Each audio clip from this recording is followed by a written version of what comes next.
whatever you're doing.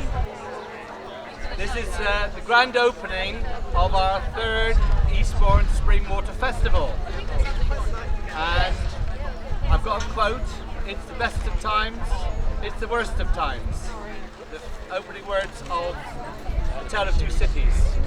And that's what we are. We're in the best of times and the worst of times. We've got to try and make the worst of times better and equal it with the best of times, which we enjoy. Look at the beautiful weather, that's what I'm talking about. Today and tomorrow, both going to be beautiful days.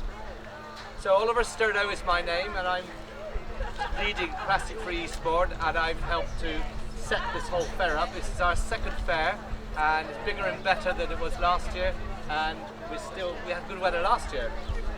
So besides the fair, there's other events that are taking place today. We had Eastbourne Sea Swimmers swim up. We've got a representative with me, who is Caroline Morrison, who's going to talk after I finish speaking.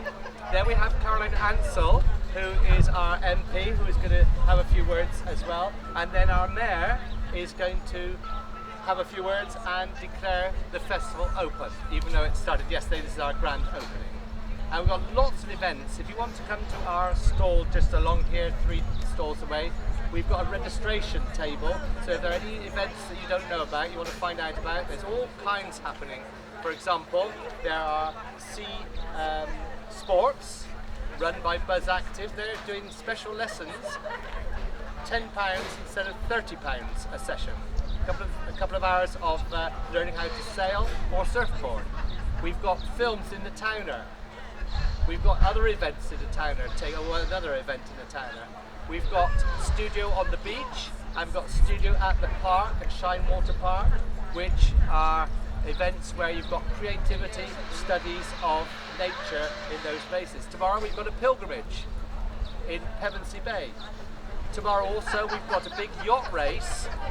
It's called the Eastbourne Spring Water Festival Yacht Race, and it's run by the Sovereign Harbour Yacht Club, and there's about 40 sailing boats, hopefully, depends on the weather, who are going to be sailing across our sea frontier. They're bringing it close in so you can see.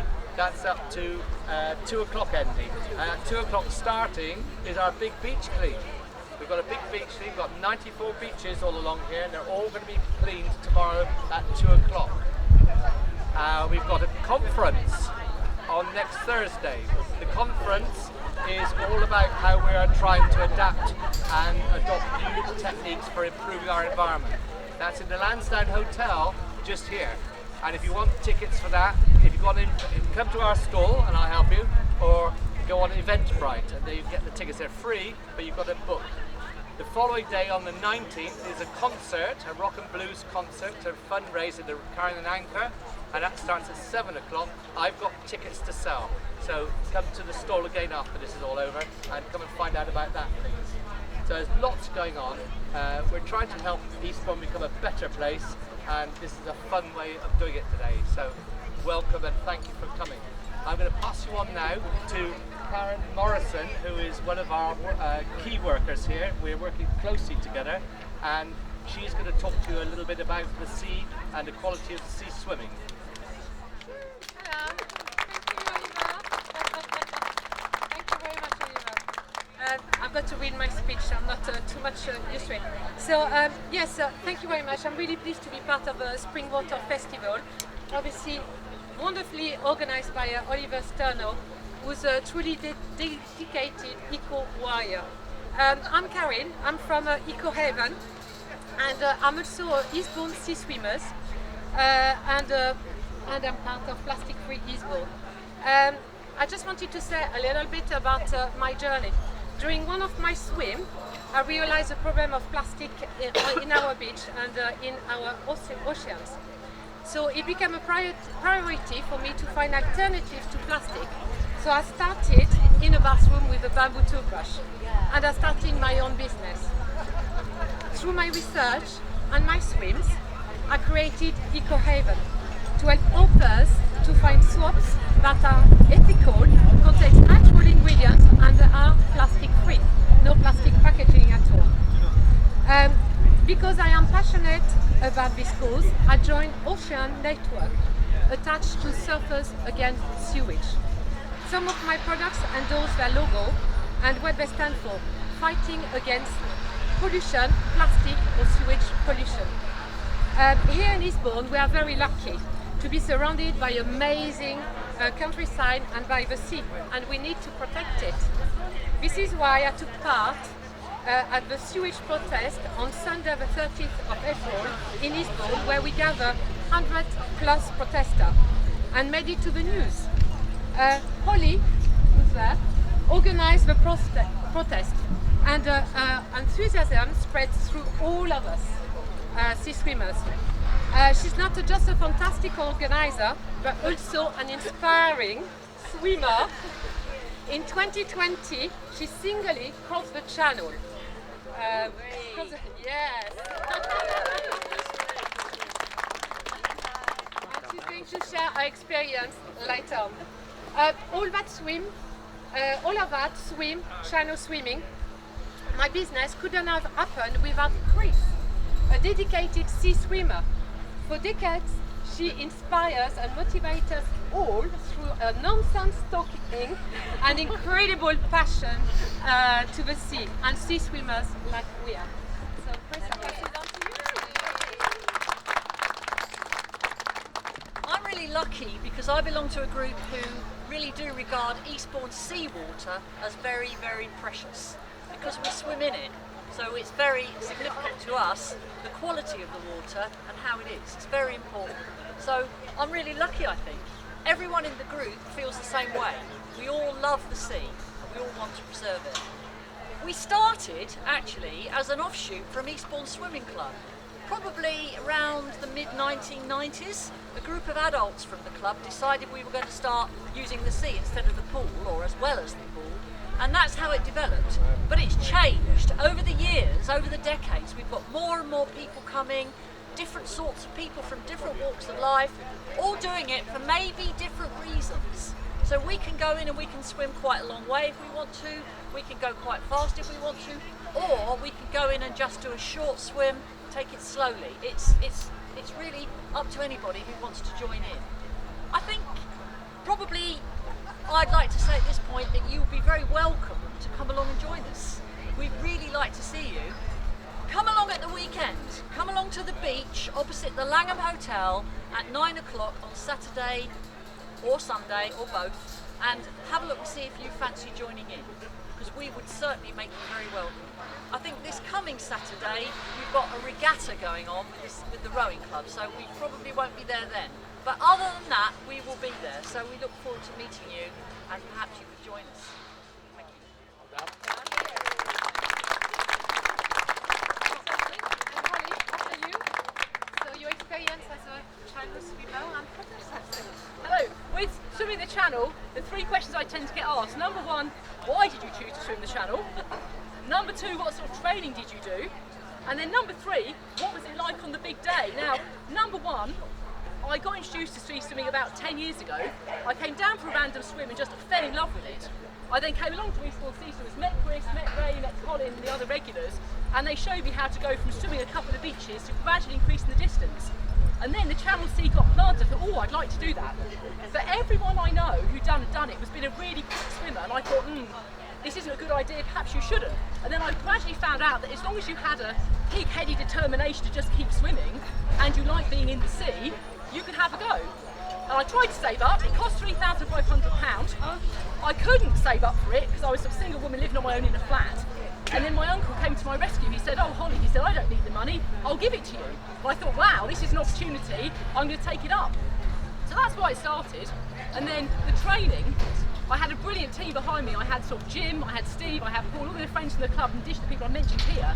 And Jim gave me a training plan which involved swimming in the pool for 3 nights a week, doing about 3K, about 120 lengths each. And then the weekends, as the water got warmer, I gradually increased the amount of time I was doing. So the longest sea swim I did was about 9 hours leading up to it. And we did quite a lot of back-to-back swims. So we'd go for like 5 hours one day, 3 hours the next, 6 hours, things like this.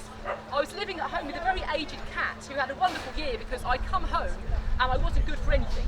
I collapsed on the sofa and lay there like a zombie, and the cat was like brilliant, cuddled, anything, no issues. The day itself, we got on the boat, we headed towards the start, and I'd done a relay the year before, and I started to feel a bit queasy, similar to how I'd done on the relay, and I was like, I don't feel very good here. And so when they said to me, would you like to get off the boat and swim to the shore? I was like, yes, yes, yes, get me off the boat, I feel really ill, I want to get off. We set off in the dark, and there was this big green spotlight you had to try and follow. Well, try is the word. Basically, it would move one way, it would move the other way, and I spent about 7 hours going, where is the spotlight, where is the spotlight? And finally, the sun came up, which was a real relief. And I was genuinely enjoying myself. I had a brilliant team tossing the food over every hour on a string to eat. I was even given chocolate buttons as like a pick-up after 6 hours. I looked up and I saw land in the distance, and I completely embarrassed myself because I said to my team, I said, look, is that Jersey? And they looked at me and they went, no, Holly. They said, it's France. I went, France? And they went, no, don't get excited too just yet. And I looked over my shoulder and I could see Dover. I was like, okay, don't get excited just yet. Anyway, kept going, got to 13 hours, having quite a nice time. And then there was this bit at the end called Cap Grenade everyone wants to land on, which is the closest point to Dover. And I knew I wasn't really going to land on it because I'm not a quick swimmer and it was a strong current. But I deluded myself and went, right, work really hard and you'll land there. And basically I didn't. I got swept straight past it. And I was like, oh, okay. Keep swimming, keep swimming, keep swimming. And then my team went, right, they said, you've got to sprint for an hour, otherwise you're not going to get past the current. Now, normally I'd be like, you're joking. But I was like, right, you haven't got any choice. So I kept swimming. And they kept clapping and clapping and clapping and clapping and clapping me and feeding me gels after half an hour. I lost it about 15 and a half hours because I could see the shore, but it didn't seem to me that we were getting any closer. We kept seeing lighthouses, houses, everything. But I felt like I was swimming along the shore because they were trying to gradually take me in. So I turned around to my team and I said, I don't get it. I said, why are we swimming along the French coastline? I don't want to see the French coastline. I want to get onto the French coastline. And they said, look, don't worry. They said, another hour and you will get there. So I was singing like, I went from singing quite happy songs in the first 3 hours to quite dark songs. I kept singing things like Queen, the show must go on in my head. Dun dun dun dun dun dun dun dun dun. It was like a thing. And then finally the rib came down and I was like, oh, we're nearly there. But it was still another half an hour from that point. I said to the guys, how much longer have we got? He said, half an hour. I said, okay, half an hour, keep singing Queen. Got to the shore and it looked like it was deserted to start with, and then gradually all these dots appeared. I thought, oh, what's on the shore? It's all these people. I got to the edge, stood up, they all sort of parted way and they all started clapping. I thought, why are they clapping? What's going on? Then I realised why they were clapping. And they were absolutely lovely. They said, where are you from? I said, Eastbourne. They said, you swam from Eastbourne? I said, no, I definitely did not swim from Eastbourne. They said, are you going to swim back? No, I'm definitely not going to swim back. I mean, how anyone does a two-way, let alone Sarah Thomas did a four-way, how anyone does that, I have got absolutely no idea. And then I swam back to the boat, promptly sort of lay with my legs in the air, looking at the ceiling, because I just lost all body thing by that point. And then we went back to Dover, and I say it was an absolutely amazing experience, and the club gave me so much support in the year beforehand. I'll be forever grateful. So thank you. Well done.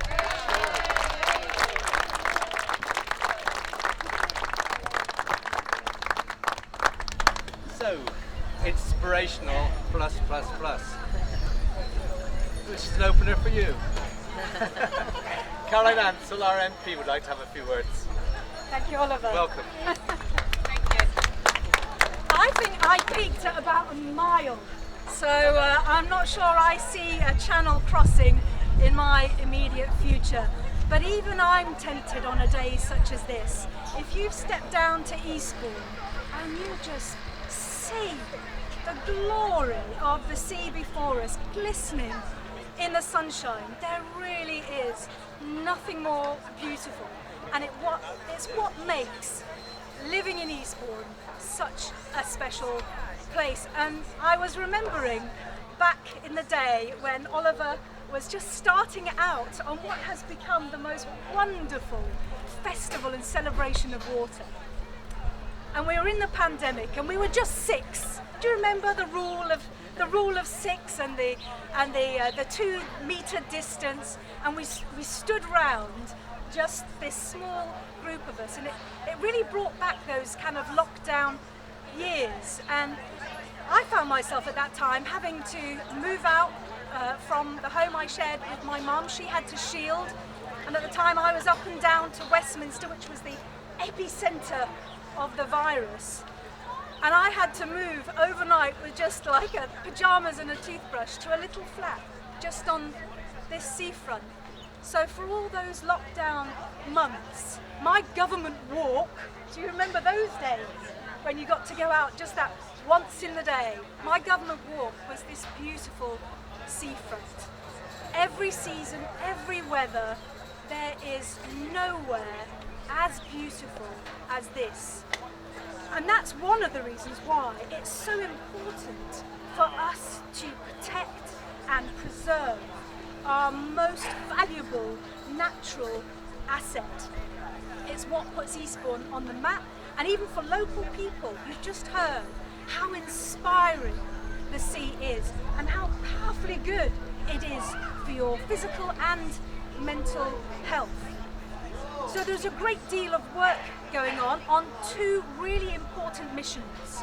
One is around water quality, to make sure that we power back to that outstanding rating that we had, and secondly, to water security.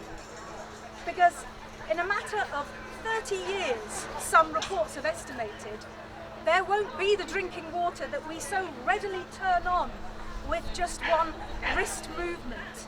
So we are needing to plan and invest for a future where we far more recognise, as they do already in other countries with different climates, how important that water security is. And today I commend Oliver for bringing people together and for creating such an engaging and dynamic week where people can come together not just to celebrate and to recognise, but to learn and to be part of the action. So if you're here today, please stop by Blue Heart. That's a government-funded project where they're looking at how we manage water in our town, and that's critical to the future. And a quick shout out for Karen, who by chance I'm sporting one of her beautiful products from Eco Haven today. There's so much on offer. Come down and enjoy. Well done, Oliver. Thank you very much. And now, finally, it gives me great pleasure to ask our Mayor to come and have a few words and to declare the festival open. Our Mayor.